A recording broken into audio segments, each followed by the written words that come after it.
Good evening, everyone, and welcome to Zeta Phi Beta Sorority Incorporated's National Social Justice Town Hall, featuring our special guest from the NAACP. My name is Dr. Stacie N.C. Grant, and I am the International President and CEO of Zeta Phi Beta Sorority Incorporated. Thank you to all of our members, our Amici friends, our youth auxiliaries, our Zeta Male Network, our Brothers of Phi Beta Sigma Fraternity Incorporated, our D9 family, and our community members and friends who have tuned in for this conversation tonight. Zeta Phi Beta Sorority Incorporated is a 103-year-old organization built on scholarship, service, sisterhood, and final womanhood. And we continue to honor the trailblazing vision of our 5 founders who were courageous enough as college co-eds to speak out against societal ills of the day and advocate for justice in our communities. And Zetas across the United States and all the countries that we occupy stay poised, prepared, and mobilized for extraordinary advocacy. This National Town Hall builds on the blueprint of embracing the extraordinary power of social justice, health justice, and economic justice following our 2023 Zeta Day on the Hill programming. And we are going to talk about what is important in our communities with what we see happening. The world is filled with a lot of challenging moments, and our prayers go out across the world for what we see happening.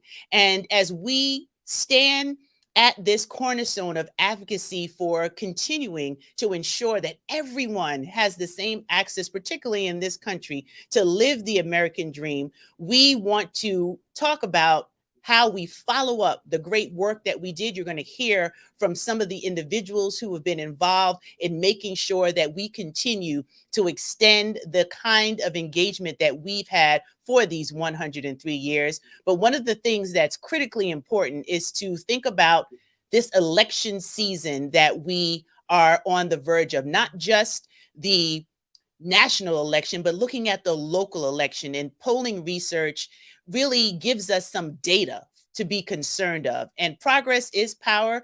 80% of the African American and Black agenda continues to grow and improve, but we really need to make sure that our communities are aware of what is at stake when we don't exercise our civic duty. So as we continue to prepare for participation to increase our voice, to make sure that we are advocating for what's needed in our communities, this town hall allows us to recap some of what we've already done as an organization, but highlight the importance of community partnerships. And we are proud to be partners with the NAACP and to be able to empower our chapters on the ground. We have to meet people where they are. So whether that's the supermarket, whether that's the barbershop or the hair salon, we're going to have those conversations as Zetas stay engaged for this work and continue to have the information that is necessary to educate the electorate on what is important. But before we get into all of that today, I want to make sure that you can see just some of the individuals that make our work happen. So as we get ready to share,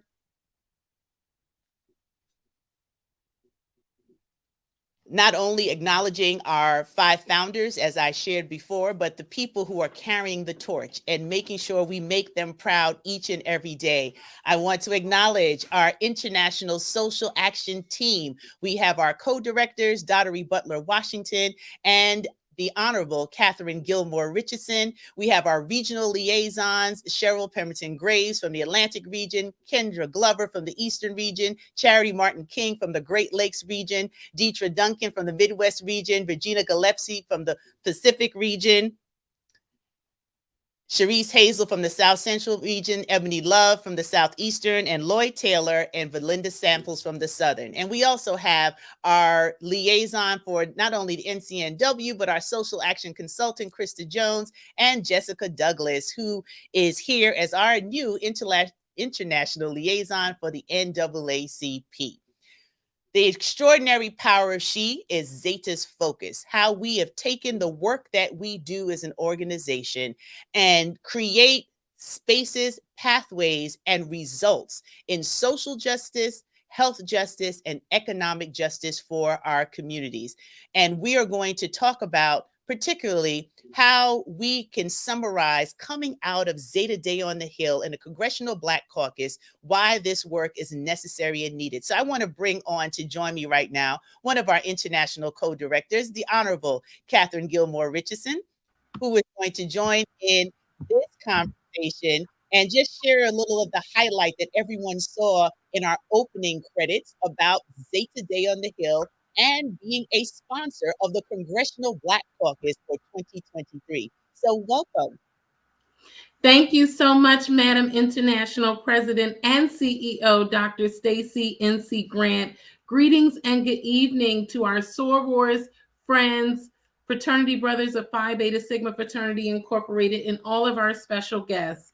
I am truly excited and still embracing the extraordinary experience we had for Zeta Day on the Hill 2023.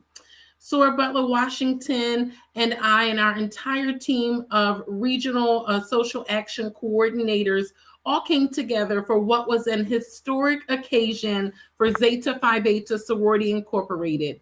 We had over 1,100 members of our sisterhood descend upon Washington, D.C., our birthplace, to learn about and talk with our elected representatives from across the country on some of the most pressing issues that we are facing today. And you know that we highlighted Black maternal mortality. So our day began with a presentation from the Center for Medicare and Medicaid Services. We heard from Pamela Gentry, and she discussed really the importance of providing technical assistance around our health equity and all the programming that we provide. We found information around personalized coaching and resources to really help us embed health equity into all of our strategic plans as we continue to embrace this work. We learned about resources to improve care for minority populations, including racial and ethnic minorities, people with disabilities, members of the lesbian, gay, bisexual, and transgender community, individuals with limited English proficiency, and rural populations. We touched every area of service for Zeta Phi Beta Sorority Incorporated. We received tips on data collection and analysis because we know that's important to the work that we must continue. We also talked about developing a language access plan and ensuring there is effective communication with those we serve.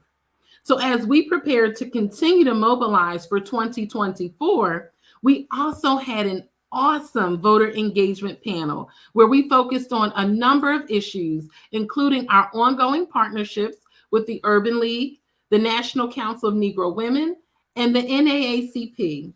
We highlighted the importance of engaging with our youth, especially our young Black males. We talked about how we as Zetas center our civic engagement work. That's Zetas getting engaged. And how the ever-changing political environment is changing, and how even though we are a nonpartisan organization, we have to continue to be cognizant of this environment and always ready to mobilize our members and the communities we serve to be involved and engaged in this process. Now, of course, for lunch, we took a break and had our wonderful picture on the steps of the United States Capitol.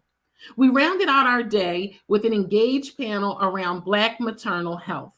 No doubt you all have heard the statistics, and we've gone through this studying and reviewing the Momnibus Act over the last several months. The United States has the highest, you heard me correct, the highest maternal mortality rate of any high-income country and significant disparities in outcomes. And the crisis is only worsening. The maternal mortality rate in 2021 was 89% higher than the rate in 2018, and we know that's due to COVID-19. Race appears to be a really large factor, regardless of your socioeconomic status. And so we brought together a dynamic expert panel that was moderated by former Congresswoman in our soror, Donna Edwards of Maryland. And we included panelists like Crystal Leapart. She's a senior policy analyst at the Reproductive Health Impact, the Collaborative for Equity and Justice. Of course, we had Stacie Brayboy, who's the Senior Vice President of Public Policy and Government Affairs at the March of Dimes, our longstanding partner. Our honorary member, Rosalind Young Daniels, President and founder of Black Health Matters. Our honorary member, Jenny Joseph, founder and president of Common Sense Childbirth. We know what the March of Dimes report card says. Maternal health deserts really are in any county in the United States without a hospital or birthing center that offers OBGYN care.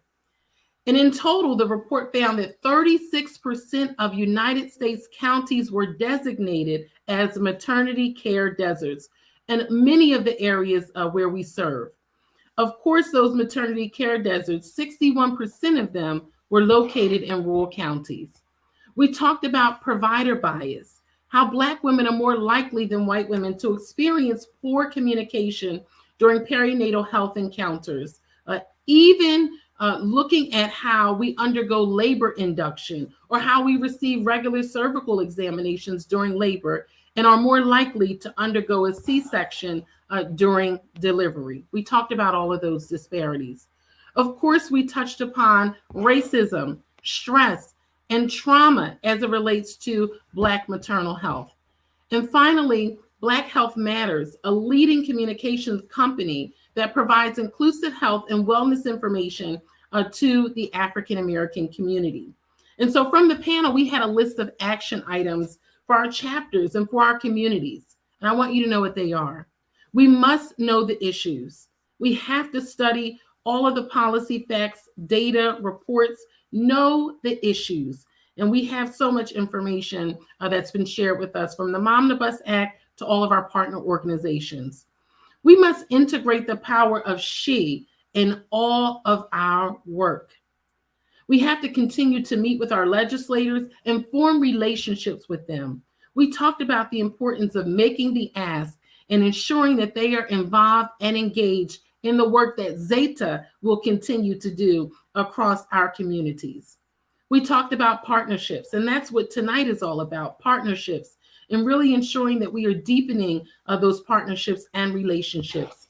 And finally, to tell our stories and let our voices be heard. And so we had a dynamic Zeta Day on the Hill.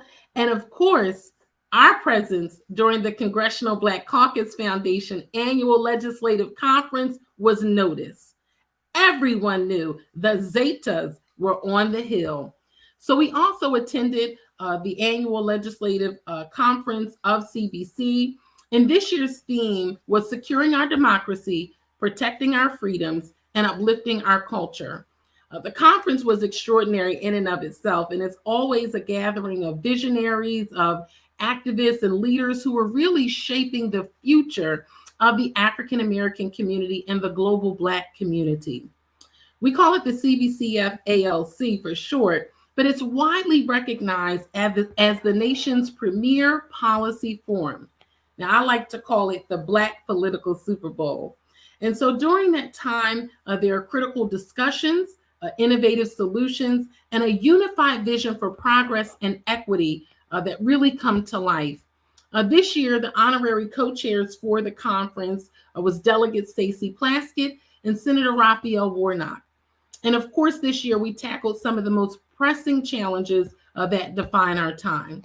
But for the first time, sorors, friends, frat, and special guests, Zeta Phi Beta Sorority Incorporated and Phi Beta Sigma Fraternity Incorporated held a third-party panel as a part of the annual legislative conference. And let me tell you, we had a standing room only panel in the Walter E. Washington Convention Center, where we further discussed how politics and policy continue to play a role in Black maternal mortality and what we must do to improve outcomes around Black maternal health. Our international president and CEO, Dr. Stacie N.C. Grant, and our brother, the Honorable Chris V. Ray, J.D., served as the moderators of our esteemed panel. And the panel included some of our very own, including our Congresswoman hailing from the Pacific region, Sydney Kamlacher Dove, State Representative Morgan Cephas from Pennsylvania, Congresswoman Yvette D. Clarke from New York, and our brothers, Congressman Max Frost from Florida and Maryland State Delegate N. Scott Phillips. Our panelists really talked about the needed and necessary work to effectuate change in our local communities. Now, outside of our wonderful panel, we attended a ton of social events and networking events, all donned in our royal blue and white, including the Phoenix Gala that concluded the annual legislative conference. And so it's up to us to keep the momentum going all year long.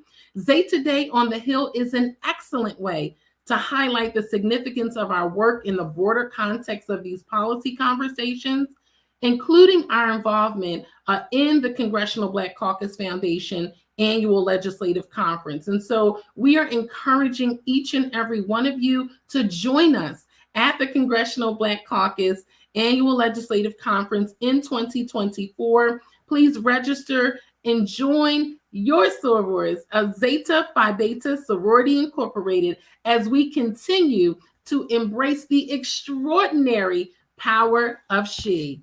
Thank you so much, Madam Grand. Thank you, Director Gilmore Richardson, for that great overview and recap and why tonight's follow-up conversation is necessary and needed. You really highlighted all the areas that we focused on for a week filled with activities. And just a sidebar plug, we also inducted a wonderful class of honorary members kicking off the week. So Zeta is still riding high off of a wonderful opportunity to celebrate the legacy of our founders 103 years later. But now let's get into the meat of our discussion today when we talk about the importance of our power, not only the electoral power, the ability to elect officials that represent our community, their experience, and really understanding our priorities so that we can get the outcomes we need. Our negotiating power, the ability to negotiate with elected officials that we select, to move them closer to the positions on the issues and the policies and priorities in our communities, the accountability and the protest power. There's still power in raising our voice and holding our elected officials accountable while they're in office through participation, petitions, lobbying, etc.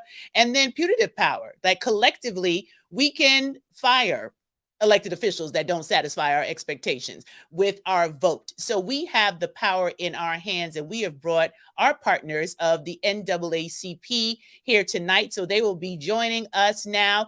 Derrick Johnson, who serves as the CEO and president of the NAACP. He's held this title since 2017. And we have the vice chair of the NAACP Board of Directors, Karen Boykin-Towns, who happens to be a proud member of Zeta Phi Beta Sorority Incorporated. And they are in the midst of taking care of business for the NAACP, but they knew the importance as a partner organization for us not just to share internally the work that we're doing, but to open this up to the broader community about how serious we need to be about what's happening in our country. So we're going to get into a conversation around voter suppression and some of the other advocacy points that the NAACP has been educating our community on, and then some of the partnership tools that we can use, not only within Zeta Phi Beta. And I want to give a shout out to all of my brothers and sisters of the Divine Nine, because we are stronger together. And as you saw from the opening, we collaborate on these issues, because when 2.5 million plus get together, we shift policy and create the changes that are necessary in our community. So welcome, Mr. Derrick Johnson, my Libra brother. It's our month. You know, it has nothing to do with tonight, but we're still celebrating our birthday. Great to see you tonight, and thank you for joining. So let's just jump right into this conversation around the voter suppression laws that are happening in various states, as you have been going and moving throughout the country and mobilizing us to be able to take action. First of all, thank you, President Grant, for allowing me the opportunity to join this prestigious sorority. It is important for us to uplift all of our Black institutions, and there's nothing more encouraging to me than members of the D9, particularly the sororities. To all the members of Zeta Phi Beta, continue to work. You all showed up strong during ALC, CBC weekend. Your presence was felt. You turned around anywhere in the hall, at a banquet, at a luncheon, and you seen blue and white everywhere. But to focus on the topic tonight, the issue on the table is power. Who controls? Who determines public policy? Who gets taxed? Who's not taxed? And how those tax dollars are spent? And in that tug of war of control and power, the issue of race is used as a tool to try to determine the ultimate outcome. It is used as a tool, as a scare tactic to get individuals to operate outside of their financial, personal interests in a way in which, as we are concerned with how Black folks move, I always say working class whites are the most brainwashed community in this nation because they've been sold the bill of good, a bill of good of white supremacy, a bill of good that something has been taken from them by others outside of what the social construct today consider as white. And so for us, we must step up like no other time to assert our voice, our vote, our currency collectively to ensure that our communities are protected. And the future that we look forward to is a future that's inclusive, that's prosperous, and productive for our young people, our elders, and others, and not a future that's more reminiscent of 1950. And so when you talk about voter suppression laws, that's what they're seeking to do, to limit access to the ballot box, to limit our voice, to limit our vote. And as a result, NAACP, we are co-counsel in the case in South Carolina, where they tried to draw the district maps so that individuals would not have proper representation in the African-American community in South Carolina. We won the lawsuit to the Supreme Court in Alabama, where we served as plaintiff. So there will be a second congressional seat where Black folks in the state of Alabama can elect a candidate of their choice. There will be a second district drawn in Louisiana where Black folks in Atlanta can elect a candidate of their choice. And we're working with our partners to identify other areas where they were seeking voter suppression methods to limit access to the ballot box, but to limit our ability to elect candidates of our choice. But at the end of the day, let's not lose focus that this is a battle for power, and race is a tool in that battle. This is not a battle around white supremacy in a vacuum. White supremacy dogma is used to brainwash working poor whites so they can take a posture to operate outside their interests for those who have means to maintain power, domination, and control. So Z5B, we need you like never before to stand in alignment to ensure that we are not turned backwards into a 1950 reality, that we're looking forward to a 2030 and 2050 potential of what's possible for our community. Thank you so much for sharing the information about the lawsuits, and congratulations on the lawsuits that have been won and just explaining what's happening. But what I find to be very important in these conversations, that as we partner with our brother and sister organizations of the D9 and other groups like the Urban League and other civic engagement organizations, sometimes we're talking so high level that a young person is like, well, please, I'm not going to vote. It doesn't matter. All this stuff is fixed anyway. What would you say as we are encouraging not only our collegiate members and our youth auxiliaries to be engaged, but how do you answer those questions where we see our people having voter fatigue? Well, voting to democracy is like air to life. We can't afford to have fatigue if we expect to live. That's part one. Part two, tangible outcomes from the vote. Many of the individuals who are tuned in have benefited from student debt loan forgiveness.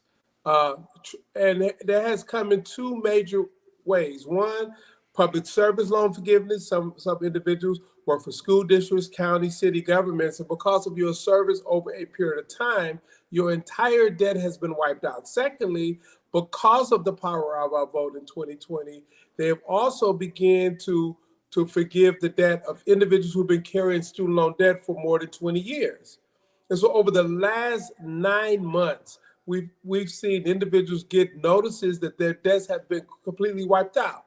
That's a tangible reality of the voter turnout in 2020. That would not have happened if the Black community didn't stand up and turn out to vote en masse. Because the interest that we put on the table, that was the bread and butter interest after the election was over, we have to satisfy this predatory approach to get educated. No other nation in this country outsourced their education to private entities like vouchers or charter schools. No other nation on this globe would revert to a predatory financial structure for individuals seeking higher education. Only in America, because of public policy and because past elected officials seen the benefit of putting profits above people to create that construct. And so for the NAACP, we recognize that members of the D9, members who have the greatest potential in our community, was saddled with student loan debt. And a tangible outcome is over 1.3 million individuals who I think is majority African Americans have had their total debt wiped out. Great example, and that is significant. And thank you for answering that there still is power in the vote. And that is like breathing. It's the air, because that is what the challenge will continue to be for all of our organizations who are partnering together. This is not about separating and one person doing their own thing. This is about the collective bargaining power of our voices and our impact. So thank you so much for sharing that. I'm going to tag in the vice chair of the board of directors on this conversation regarding the partnerships. When we talk about partnerships and being able to have this partnership with the NAACP and other D9 organizations, local civic organizations, what is the importance of formalizing these partnerships in a way that you're helping move the work of our volunteer armies that are educating our communities? Well, thank you, Madam Grant, for having the NAACP this evening. And certainly, you know, the NAACP is 114 years old, and the relationship with Zeta Phi Beta goes back many, many years. But we're at a critical point in time now where we have to strengthen the relationship with us as well as with other organizations. Why? Because the stakes are so high for our very service. And so when we talk about the importance of the partnership, it really is because we are stronger together. It is when we are working collectively that we are unstoppable. And so there have been many who have tried to divide us on many different issues. And that is no longer in any of our interests when you see that democracy, our very democracy, is at stake. The ability for us to use our collective power to ensure that our communities can be whole, that our communities can have the resources that it needs, that our communities can thrive. That is what the importance is about. And quite frankly, no one is coming to save us but us. And if we don't understand that, we will perish. And so what I am so excited about is, you know, Zeta's getting engaged, but we've been engaged, but we are staying engaged. And so the work that we are doing locally, as well as nationally, and more that we are doing at the statewide level, I think will help us to show that we have strength in numbers. And when we show up, we can really have the impact that our communities need. And it's about education, quite frankly, because for a lot, you know, people are living their daily lives. You know, people are trying to make a way. And so it's important that we meet them, as you said, where they are, to provide them with the information, but also to listen to what their concerns are so that we can really help to address them.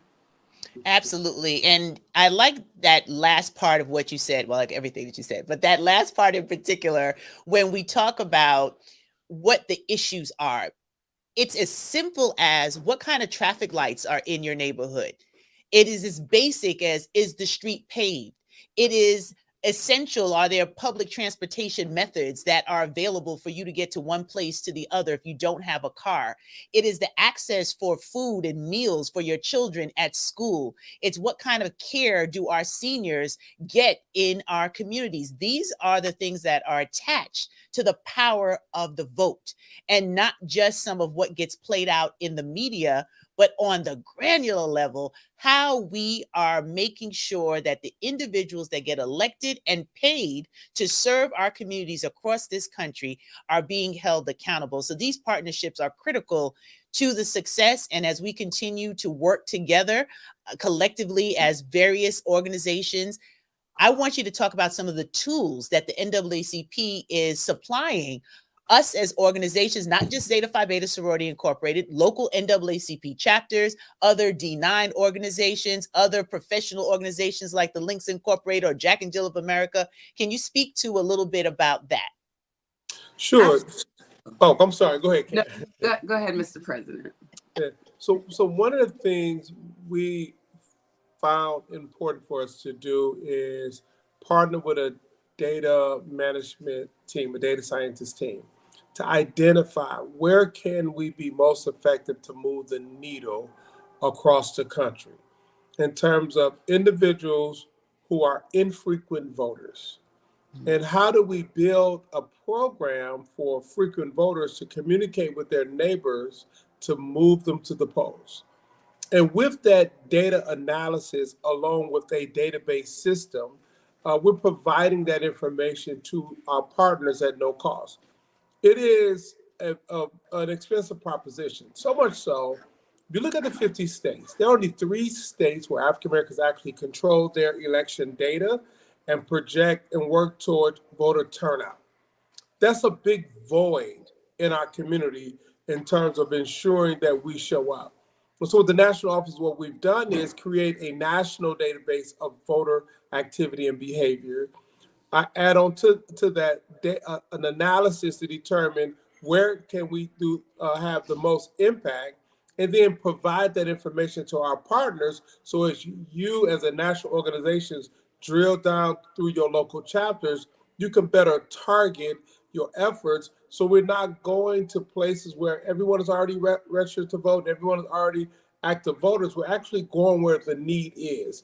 And for us, we learned in 2020 that was a critical thing, and that was so important. Secondly, and I'll stop after this, during the 2022 midterm election, we created a re-granting program. And so we re-granted to local groups on the ground in communities over $6 million. Why do we do that? Because we recognize not every branch or unit of the NAACP is built equally. And even working at its optimal level, it is still more people to talk to. That if you have a branch of middle income retired teachers, they can talk to their peers, their children, their grandchildren. They ain't going to the club. That if you have a sorority, the sorority don't need to be canvassing in the projects. That's not your place. So we need to meet people where they are and make sure we use the vehicles, the community groups that they're attuned to trust as trusted messengers, and empower those groups or individuals in ways in which that we don't have time for organizational superiority. We have time for community alignment and identifying the best vehicle to get the outcome that we desire. And Madam Grant, I would just jump in to say that when we talk about partnerships, the NAACP structure and the Zeta Phi Beta structure are very similar. We have a national, we have a state operation, and we have a local operation. And so that really aligns us to be able to really plug in and be able to leverage the tools that we have. So when we spend, hundreds of thousands of dollars on polling and messaging, we have paid for that information that tells us exactly what it is in terms of how our people are thinking. So there's no need for Zeta to spend that type of money or to try and figure out, well, what is it that would resonate? Because that investment has been made with some of the best pollsters in the country. So we are able to bring that information to you, to our other partners, free of charge. The other thing, and I know we're going to talk about it, is the VAN system. The VAN system costs us over $225,000 a year. And if an organization wanted to access the VAN system, which is a tool that allows you to organize and focus on voter registration, mobilization, and targeting, well, we have incurred that cost, and we are looking to provide for every chapter of Zeta Phi Beta access to that tool to be able to monitor and be able to report the activity and the work that is taking place. And so that is the value of partnerships. And let me just tell you, being the vice chair of the National Board of Directors, when we had to tell our national board that we were going to be taking our money and granting it to others that might not be NAACP, you can imagine kind of sort of what that was. Oh, yes. But at the end of the day, as the president said, no one organization can have the impact that's needed to do what needs to be done.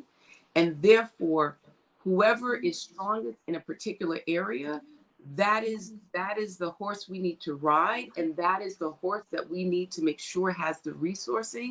And so it is my hope that when we look to be granted, and in 2022, it's my understanding that unfortunately, we did not have a Zeta chapter that received funds, but I'm hopeful that with our partnership and the closer that we are working together and you having the information, that there may be opportunities for Zeta chapters to receive some of the funding. I think, Mr. President, we're looking at $20 to $25 million that we are looking to have for this. He is a prolific fundraiser, and we are very pleased with his efforts. But at the end of the day, it is really about, not keeping everything for ourselves, but really being able to support those who are out there doing the work, because we are stronger together. Absolutely. Oh, go ahead, Mr. President. No, I think it is really important that Black folks organize to turn out Black folks. And quite frankly, we got tired of seeing white folks raising money to turn out Black folks. No one can speak to us better than us. No one knows us better than us. We don't need a validator to speak for us. We need community to talk to community. Talk to the neighbor, and that's why we do what we do. That's right. Absolutely. Well, thank you both so much. I mean, I personally love to talk about the strategy and the civic engagement of what we do collectively as our organizations, but we know that time is of the essence, and both of you have commitments that you are keeping, and we appreciate this level of engagement for our partnerships. That's what it means to the members of Zeta Phi Beta Sorority Incorporated and our auxiliaries, that we have the direct connect to really look at how we utilize the tools that you've shared, and we take the borrowed credibility into the community, that we can say, hey, we're utilizing the tools from one of our esteemed partners. We're working with our other D9 organizations and community organizations to make sure that everyone is educated on what is at stake. So yes, any final comments before we move into the next segment? Yes, Madam Grand. I just want to say that, as I mentioned, the VAN system, which is a system that would really help to organize, target, we are gifting to every chapter that is interested in having access as they do their social civic engagement work. I will be working with Sora Douglas, because there's a form that we are going to provide to her to send to every chapter to determine if they want to sign up, so that we can have you registered. And then we will be providing her the information. We will be having 2 trainings, one on October 19th, the other on November 29th. that she can share this information so those who want to be involved will be able to sign up, be able to take the training, and really be able to have the information that's needed so that as we look to 2024, which is, we might as well say here already, they will have what they need and will be able to work. And we will be working closely with Sora Douglas to ensure that we stay in communication and all the information about the grants and whatnot will flow into the sisterhood. Well, we are grateful. I am working.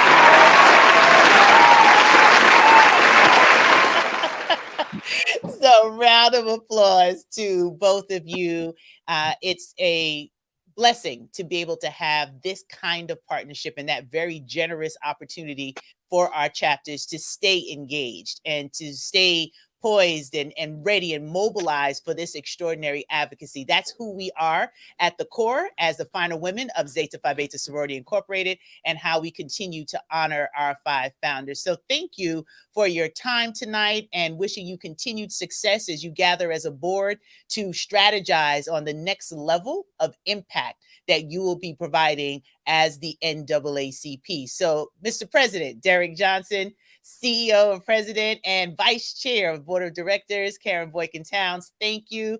And sidebar, my Libra brother, we celebrate all month long. So see you soon. Continue to stay well and take care. And now we're going to talk a little bit about where we stand with the Momnibus Act. That is part of what we focused on when we met at Zeta Day on the Hill, and to speak about the next steps and why voting is so important. So we've heard from our partners of the reason that we have to be aware of what's happening in our communities with voter suppression, understanding the redistricting and all the different nuances that go into preventing us from exercising our civil right to be able to participate in this system of democracy, and democracy is at stake. And one of the areas that we have been very clear about in the extraordinary power of she, as we focus on the health justice portion, which includes pieces from social justice and economic justice, is Black maternal health. We've been at the forefront of this conversation for over 50 years before all of the stats that started coming out and all the information and organizations that are now turning their attention to this very important matter. And joining me on stage right now to talk about why Momnibus is our consultant to our International Social Action team, and someone who stays completely engaged when it comes to the areas that we can take our collective voice, use the power of the vote, and get the results. And we're going to use that power to be able to see this Momnibus Act pass. That's our commitment. And I want to publicly thank my colleagues of the National Panhellenic Council, who you've been hearing us refer to as the D9.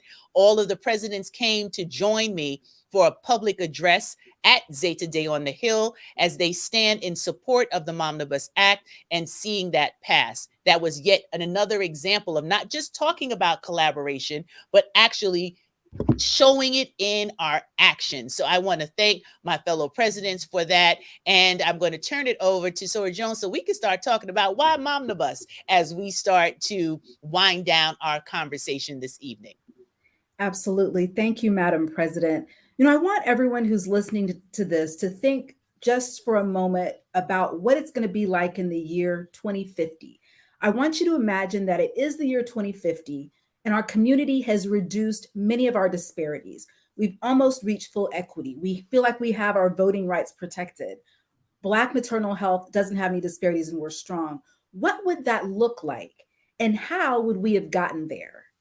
When people look back on the year 2023, the presidential election of 2024, advocacy efforts in 2025, redistricting in 2030, what will they see? What efforts will have been done to get us to that full equity? These changes, if we really want to see them, are not going to happen by themselves. Our elected officials are not suddenly going to change and decide to change centuries of history out of a show of goodwill. Will they see that you stood up to make changes? Will they see that you joined with others to utilize our collective power and to utilize your individual power to make a difference? If not, how will we get there? Like Madam President said, for 50 years, Zeta Phi Beta Sorority Incorporated has partnered with the March of Dimes to address numerous aspects of maternal child health. We have hundreds of members who are health professionals, researchers, public educators, advocates, and people with lived experience. Over the last 50 years, we haven't wasted any time. We've seen these issues and we've gotten to work. And today, we are in a better place than we were 50 years ago. And we know that we as members of our organization and as well as with our partners in the community are uniquely positioned to turn the tide and eliminate the disparities in Black maternal health. But we are not there yet. So often we have issues that are impacting our communities and we don't know where to go, how to organize, or what to do next. But we are so thankful for this very critical issue. We have the Black Maternal Health Momnibus Act, sponsored by Congresswoman Lauren Underwood, which addresses this crisis through historic investments that comprehensively address every driver of maternal mortality, morbidity, and the disparities in the United States. So it's comprised of 13 individual bills. There's a version in the House and in the Senate, and it does a lot of important things, like addresses social determinants of health. It extends the women, infants, and children eligibility programs. It provides funding to community-based organizations. It provides maternal health care for veterans. It grows and diversifies the workforce in terms of perinatal care. It improves data collection, supports moms with maternal mental health conditions and substance use disorders. It supports incarcerated moms. It provides digital tools to improve maternal health, innovative payment models to incentivize high-quality maternity care. It also supports public health emergencies. It also deals with climate change, and it also promotes maternal vaccinations. So today you've heard a lot about partnerships and voting rights. These issues are connected to the Momnibus as well. Like Madam President was saying, those who are drafting, debating, and voting for this and similar bills across the nation are only in their positions, so our elected officials, because we put them there. And like we've said tonight, we have the power to get them out if they don't do what we want them to do on this important issue. But if our right to vote is being threatened or eliminated, we can't have that power. If our partnerships aren't strong, we will be divided and we won't be able to use our collective power for progress. I know that many of you work with community members who feel dejected. They feel like their vote doesn't matter. They may ask you how they can be worried about issues that we're talking about today when they're still worried about the basic issues that they're concerned about just to live every day. But all of these issues are interconnected. If we don't eliminate these disparities today, like I said, let's think about what it will be like in 2050. Many more disparities will grow, will jeopardize our equity, jeopardize our health, and we'll never get to where we need to be in 2050 and beyond. So we have made some progress in this issue, which is really positive to see. So for example, there's a lot more research going into this area. Now we know that research is not enough, but we do need that medical research to figure out what the real root cause of this is, even though we know what some of the causes are. Medical students, as we have a younger generation of medical students, for example, OBGYNs, they understand the importance of this issue, the social aspect of this issue. So they want to get involved too and do some good work. And the fact that we're sitting here talking about it, that we have legislation, that the media is covering it, allows us to put more pressure on our legislators and other community leaders. There are still some gaps. We obviously do not have a cure for Black maternal mortality. We need many more voices at the table. So as we said earlier, we don't want anyone to speak for us, but we do want them to speak with us. We need a broad coalition of people who are willing to stand up for Black maternal health. We also need to start, as we've said tonight, is working on the local and the state level as well. This particular Momnibus legislation is federal legislation, but there are different states that are doing some great work on this issue. And we need to continue to put pressure from the local and state level on our federal legislators and all of our legislators to get something done, to make sure to pass the Momnibus. And there are some things that we can do. So I want everyone to think about creating their own personal Momnibus story. As you learn more about the legislation and what we're trying to do, how can you relate to any of the provisions? Did anything jump out at you? For example, I work in the mental health space. So the idea of the importance of Black maternal health, maternal mental health is extremely important to me. Overcoming addiction issues, trauma, postpartum depression. It's all really important to our overall health.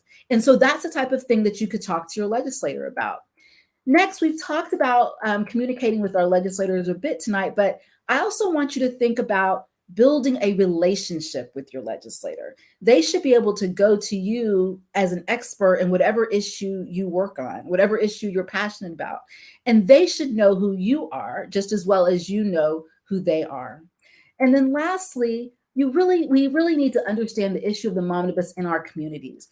There are, like I said, there are different states and communities which are doing great work on the momnibus, but every community has their own story. And what are the different factors which are impacting the Black maternal mortality rates in your community? We have to all know those in order to be strong advocates. So sometimes when we look at these issues, they seem like they are unconquerable and impossible to solve. But as we said tonight, you as advocates, or we as advocates, must demand that our communities use our power, our collective power and our individual power, and create change. Thank you. Absolutely. Thank you for that overview. It really just touched on all the points, and the reason why tonight's conversation was just not an internal one, but one where we all need to be aware in communities on what we're working on. So we're bringing everyone back as we start to wind down tonight. And I want to take this opportunity to thank our international NAACP liaison, Jessica Douglas. This is her first introduction, not only to our organization, but the community at large. She is no stranger to the work of the NAACP and works tirelessly in her local chapter in Queens, New York. And I want to thank the Honorable Catherine Gilmore Richardson, holding it down for the dynamic duo and the 8 regional representatives of our International Social Action Team. And our member, Dr. Reed Butler Washington, is also an elected official who is taking care of elected official business on her community board district. So we're all Zetas that stay engaged to do this work. And tonight is about amplifying our voices, that we stay engaged, not only within our organization, but how we build the bridge to partnerships with all of members of the D9, NAACP, National Urban League, the Links Incorporated, Jack and Jill, Top Ladies of Distinction. I can go down all of the organizations, NCNW, that we are also proud member organizations of. So this work is plentiful, and the laborers are sometimes too few. So we need to engage as many community stakeholders as we can to do the education that is necessary for the normal voter, the mom taking care of her kids, putting food on the table, the civic employee who's trying to figure out what their pension will look like, to the business owner that wants opportunities for scale and growth in their economic structure. This is all a part of how we stay embracing the extraordinary power of she, social justice, health justice, and economic justice. And at the end of the day, it is not always easy work. And we are the first organization to create a partnership with National Mental Health America. And this partnership allows for us to pause while we do this work, because it's not always easy work. When we hear the stories, when we see what's happening on the ground, when the NAACP gets calls on some of the unfortunate incidents that voters experience or volunteers experience, it can take a toll. And it's not lost on me that while we're advocating for justice in these areas, we also know that this month is a month where we highlight breast cancer research, where we highlight domestic violence and how to make sure that we don't lose another life, where we highlight anti-bullying, because sometimes individuals don't show up in the best version of who they are. And that can take a toll on you. It can really just put you in a place where you don't know what to do next. What should I do? And you want to give up. No, but there's no giving up on our watch. We are here to make sure that you can do this work. And we're going to show a QR code. And this QR code will allow you an opportunity to just pause and take a completely confidential mental health screening. This is another part of the conversations that we need to make sure we take the stigma away from and normalize the fact that not everybody has the tools that they need at the time that they need it to be able to get through a very complicated world that we're living in. There is no judgment on whatever support you need to make it through. And as we program and serve our communities, Zeta Phi Beta Sorority Incorporated is proud to be the first partner with Mental Health America so we can get access to these free screenings. This costs quite a bit of money, just like the NAACP is giving us access to the voter education tool. Mental Health America is giving us access to be able to take free mental health screenings. It is totally anonymous. No one is going to judge you, but it helps you just settle in and figure out, how do I take all this information that's coming at me and process it in a way that I can manage? And we want to support our community, that as we do the challenging work of service, that we take care of our mental health, we take care of each other, and be our sister's keeper. So tonight was a great conversation, but more importantly, it's the action that'll be the true complement to Zeta Phi Beta Sorority Incorporated for your presence tonight. You could have been anywhere. You could have been watching anything, but you chose to be here as a part of our National Social Justice Town Hall. And to those who are watching the replay, we thank you and we ask you to share it. Use this as a conversation starter, maybe even in your own family, for members of your family that haven't registered to vote, that haven't made the decision to get engaged. Sometimes you have to remember charity begins at home, and to encourage those who need to use their voices and to show up at the polls. We won't be intimidated. We won't be turned around. Too many of our foremothers and forefathers lost their lives so that we could have this privilege to vote, and it will not be taken away from us. We will not turn away scared because of tactics that are being used to discourage our vote, but we're going to work together. We're going to utilize the tools that have been laid out and prepared for us with our partner of the NAACP and our other partners in the work, like the National Urban League, NCNW, and the list goes on. National Action Network, we were just all together for the 60th anniversary of the March on Washington. The work continues. Let's make our ancestors proud as they do their best work through us. Thank you for joining Zeta Phi Beta Sorority Incorporated tonight for this global conversation. And we are depending on you to stay engaged with us as we transform communities and make this world a better place. Thank you, Vice Chair Boykin-Towns, once again. Thank you, Director Jones, Director Gilmore Richardson, and Director Douglas for your presence tonight. Thank you, everyone, for your comments, for tuning in. And we want to thank our tech team, Director Akila Tompkins Robinson in the background, making sure that we were able to broadcast on all our various channels tonight. And to the members of Zeta Phi Beta Sorority Incorporated, torches up.